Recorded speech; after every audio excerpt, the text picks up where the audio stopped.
been, fingered in the plot to have this supposed, altered, the altered gazetted law returned back to them, whereby they can just copy it at the same time and then re-gazette it. I don't even understand what that means, right? But a lot of them have been meeting Kolu in Lagos, including the people they call the Tax Implementation Committee, where Taiwo Oyedele is one of them, the guy who is the head of those who drafted this new one, right? And then he had this to say.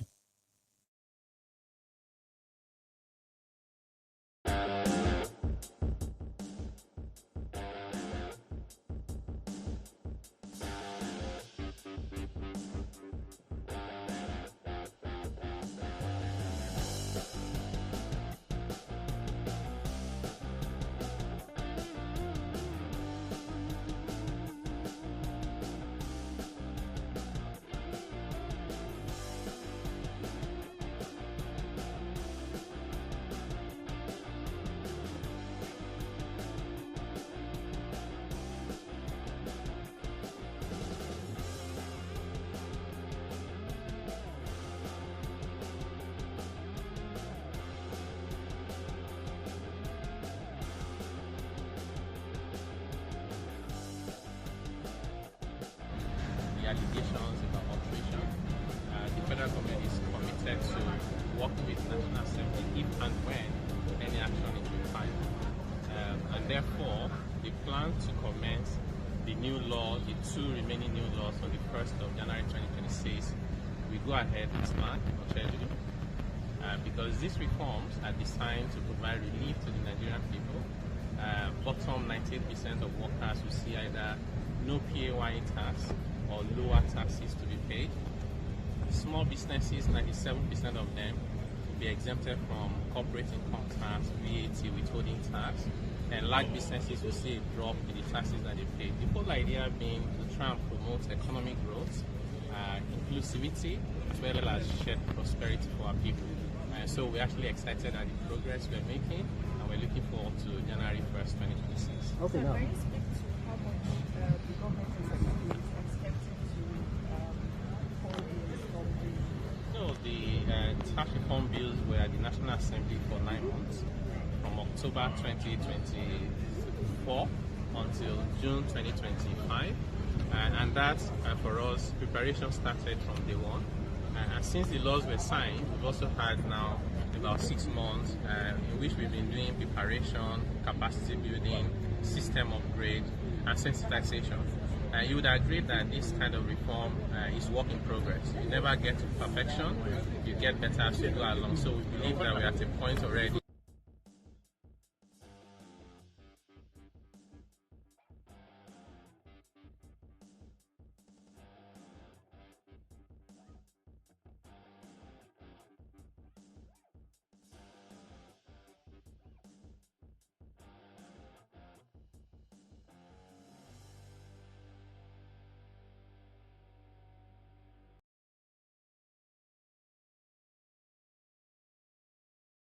Very sorry about the audio. It was kind of like a poor one to some extent, right? Sorry, I missed one of the callers earlier. So if you have a chance, you can still pretty much try again. All right. So in that same building, Kalu also received the Christian Association of Nigeria. Like they paid him homage for Christmas in Lagos. And to them, right, the government is doing its best to, combat the insecurity, and their job is to keep praying for Kalu. We're going to go back to Sokoto, by the way, but this was Lagos.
Yeah, thank you very much. This visit by the leaders of Christian Association of Nigeria to the home of His Excellency President Bola Ahmed Tinubu and his wife, the mother of the nation, Senator Oluremi Tinubu, is to felicitate the first family in this particular period of Christmas, and to appreciate them for what they are doing, especially for providing for the poor and being committed to moving our country forward. And of course, the recent efforts they are making to see that Nigeria every Nigerian lives in peace in this country. It is something that we are so happy about. I can tell you, this Christmas happened to be the first Christmas in many years that we were not waking up with a phone call at midnight to say that the church was attacked. And it is a testimony that we must share, and we hope and pray that this will continue. We are also here to pledge our commitment to continue to work with the President for the progress and development of our country, Nigeria. Thank you, sir. No, we will say that the President is responsive, to the issues that are being raised. We are seeing renewed efforts and renewed commitment, to strengthen the security architecture and to make sure that at least Nigerians will be going out in peace and coming back in peace. Of course, there is still a lot to be done, but we know that the President has started very well, and we pray that this will be sustained. And we hope that maybe by next year we'll be able to see visible results of what's being done. Thank you. Please, can you introduce yourself and your designation? My name is Archbishop Daniel Oko, the President of Kano. Archbishop Daniel Oko, that's the President of Christian Association of Nigeria. We are here to come and appreciate what the President is doing. You do not know that the reason why you don't have attacks on Christmas Day, attacks on churches on Christmas Day, is simply because of this Donald Trump's threat to start with. There were actual expectation that these terrorists were going to act, because they've been attacking is that going to be on the eve of Christmas, on the Christmas Day? There's always in the last 10 years. You know what I mean? But indeed, this is the first time. And that is not because of Tifnumbu and what have you. In fact, if the terrorists have their ways, right? You've seen how much of these church attacks they've done in the last, even after Donald Trump's threat. But Christmas Day attack, only for the terrorists to be the one to receive a special package, missiles from America's, what do you call that thing again? Your aircraft carrier, which is pretty much like your war machine moving itself, right? In the US. So it was the terrorists who got a special package from America, so to say. So they went there to go and say thank you to Kolu, and hoping that this will probably be sustained enough that by this time next year, people won't be so worked up about this terror. Sorry again that I missed your call. I think Windy City was trying to get through earlier, and so did I'll leave the line open again. I'm sorry. So you called in when I was about to put in that last clip. All right. So this is the problem. They went there to, I'm not saying that they have to fight the government before their voice or their demand should be met, or so to say. No. We see this level of psychophancy, ass leaking, and the rest of that contributed to the, to this level. To this level of rot or ruin, and then this shame and embarrassment that Nigeria is currently, having to experience. Unfortunately, those in government are not that shameful. They are so shameless enough. So we have said that for Nigeria to show that indeed they want to keep the people, safe, the terrorists are not operating in secret or in hideouts anymore. In fact, many of them have become even famous, that they are receiving international media who are interviewing them, asking them why they are doing what they are doing. And they've always been saying the same thing. Oh, the government neglected them. The government didn't this, the blah, the blah. And people say, well, Nigerians have been suffering marginalization for 6 decades, probably more. All right. And not everybody picked up the guns to start killing other people or kidnapping them simply because governments ignored them. These guys are operating freely. Government officials are speaking for them. I mean, indirectly, telling us that a non-kinetic approach is what will, solve it, which means they have to keep dialoguing with them. But the main question is that what exactly is the, reason why Nigerians are to be slaughtered and killed and hunted like animals in their own country, to turn to refugees in their own country? Like, what would be their sin? Do you get what I mean? Like, but obviously, for those who have established this, there's so many things driving them. We have those who are being funded by those even in government, or those who have a powerful connection with those in government. Do you get me now? They are being funded and also being protected, where many of Nigeria's mineral resources are being illegally, as we speak, illegally mined and taken out of the country. So most of the areas where these terrorists domiciled, that's why when people say the terrorism in Nigeria is multifaceted, they are not wrong, okay? But at the same time, they all come from the same roots: bad leadership, compromised leadership, a government that lacks legitimacy. You know what I mean? So if there is one, it is this Tinubu's regime, this Tinubu's government. Legitimacy is one of the problems facing Tinubu, or probably the major problems facing Tinubu. Legitimacy, where people pretty much don't, even the terrorists don't probably regard the regime itself as being legitimate. So if not for legitimacy problems, right? You and I believes that the sponsor of terrorism, those who are moving their money, some of these people and their names, their businesses, their involvement in all of this terrorism in Nigeria are all in the open, in public. And then you'll be asking yourself and be like, why is it so difficult for the government to actually cut the source from the roots rather than be cutting the branches?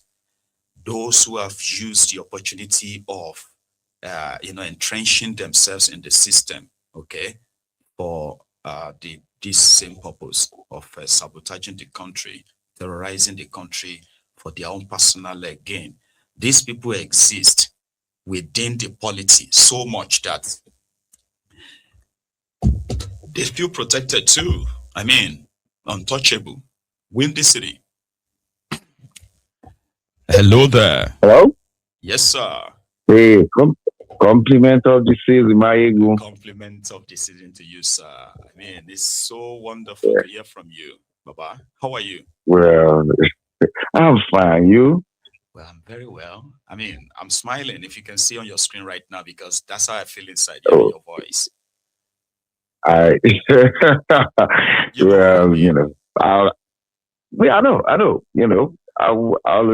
I'm always behind It's the good to hear behind from the you again, Baba.